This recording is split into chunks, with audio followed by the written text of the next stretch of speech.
Hello, welcome back again to another edition of Learning with Vikram. I was talking to someone pretty close, and she was asking me, Vikram, how do you one become more adaptable? How can I become more resilient in life? A pretty interesting question. I have yet to come across a college, a course which is teaching you on the subject of adaptation and resilience. So I tried to answer as best I could. I thought more about it after the discussion. So I thought I could share with you. I love to hear from all of you on this topic. Please share your comments. These are the most important skills a person can have in this life, which is adaptation and resilience. So question is, what exactly is adaptation? And we adapt to difficult situations, difficult circumstances. So that perhaps is adaptation. Now, how do you adapt to difficult situations and circumstances in life?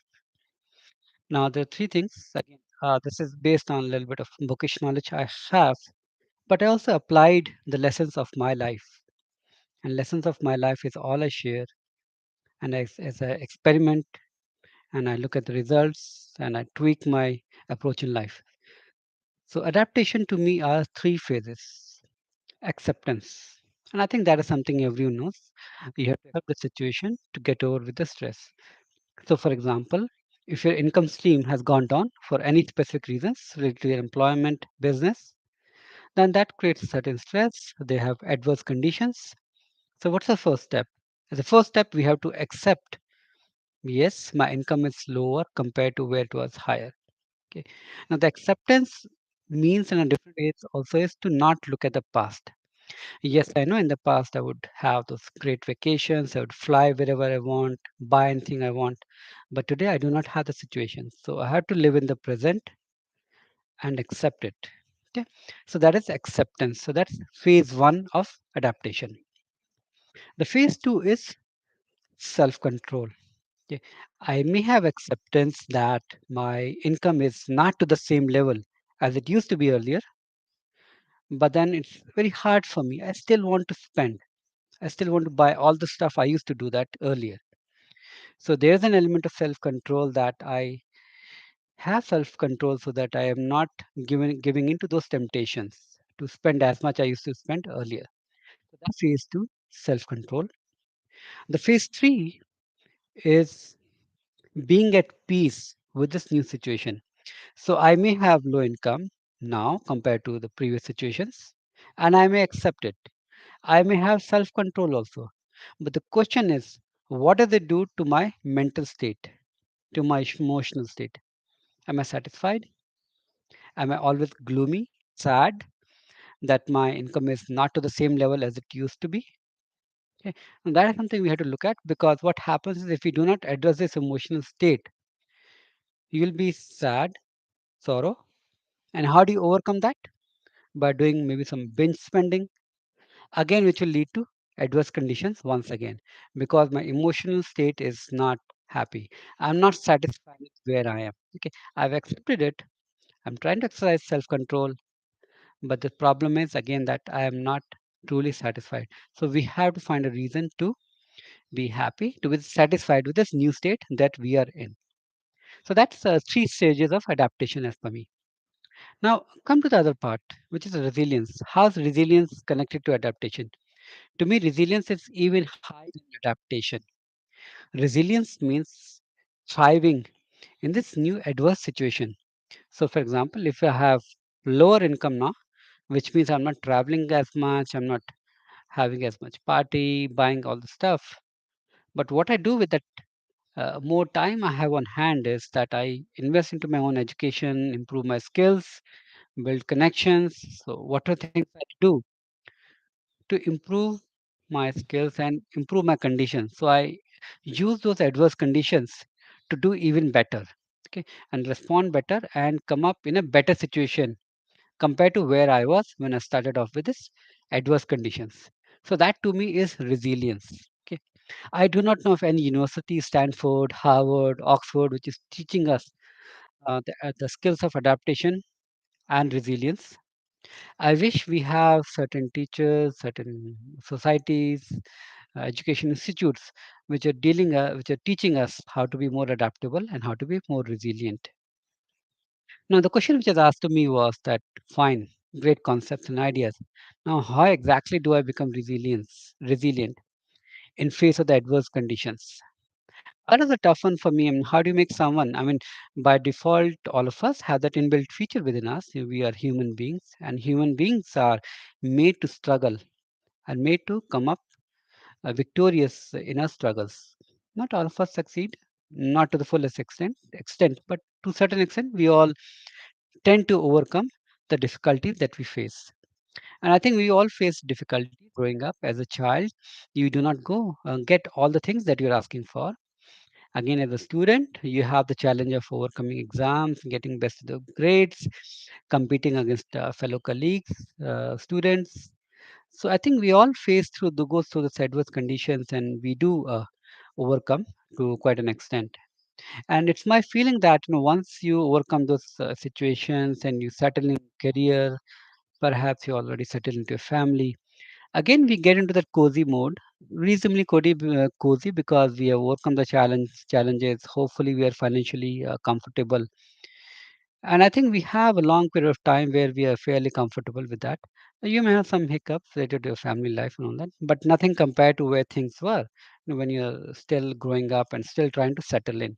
And I think then again you hit a particular age where again, the teenage tantrums and again midlife crisis or any other kind of health issue that you have, again you face adversity.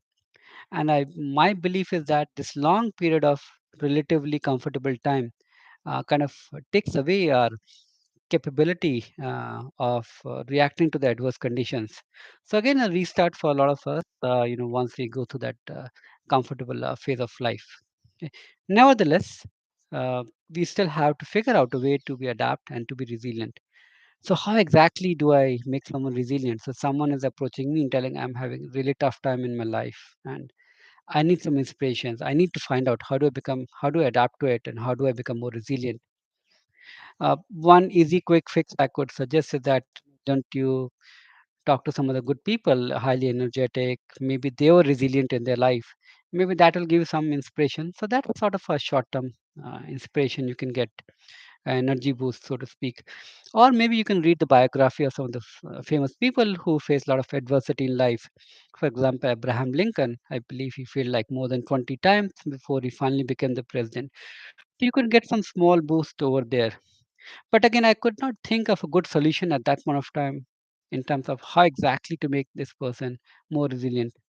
So after much thought, I came up with a certain thought process and I applied it.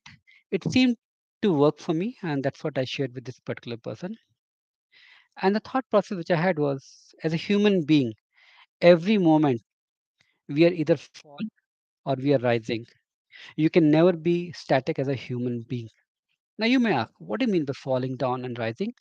When we are exercising the self control, doing things which is right for us, we are going up.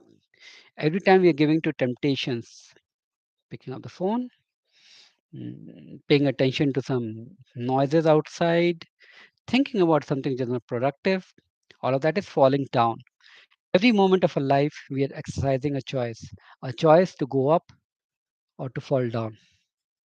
Now, it's a constant struggle, and that's how we grow up in a life as human being.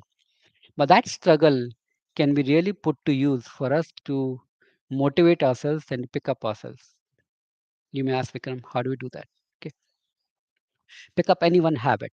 Okay, any kind of habit. Okay, so for example, I have a habit. I picked up a new habit on start of the day, no phone.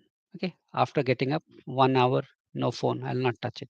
Or maybe a certain point of time when I start work. Okay, I'm going to lock up my phone inside and I do all of my work, complete everything, and then I come back and then check. Okay. Now, this may seem like a very small habit change, but this habit change will involve certain level of sacrifice. Okay, you will be overcoming your temptations and you will be going up. And let's you keep doing it regularly. When you build this habit, you are overcoming your certain weakness. And do you know what's the greatest motivation that a human being has? It's written in all the scriptures.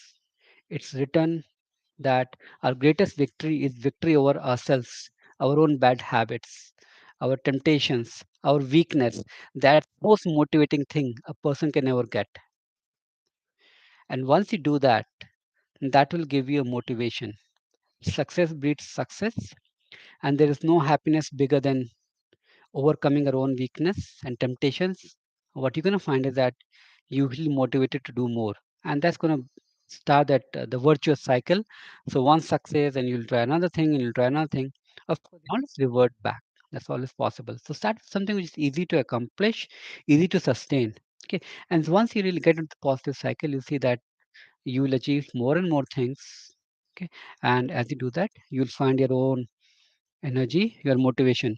God has given, the divine has given the instrument within us. Okay, that instrument has to be used. Okay, and that instrument is our own habits and overcoming the habits. And from here itself, we'll find the inspiration. Okay, to overcome the adversity, to accept the adversity, to be not to be perturbed by adversity. In fact, find a certain joy, a joy in overcoming that adversity, which will motivate us to do even better.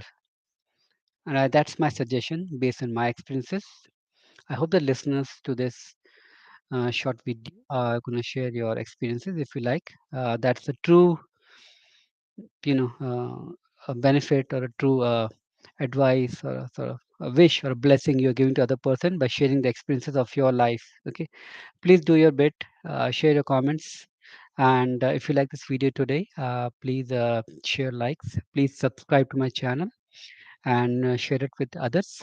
These are the lessons learned from my life. I share a lot of things, and these are lessons which I apply to myself to be a better person, also to be understand this world better. I hope you'll like this video, and till next time, have a good day and namaste.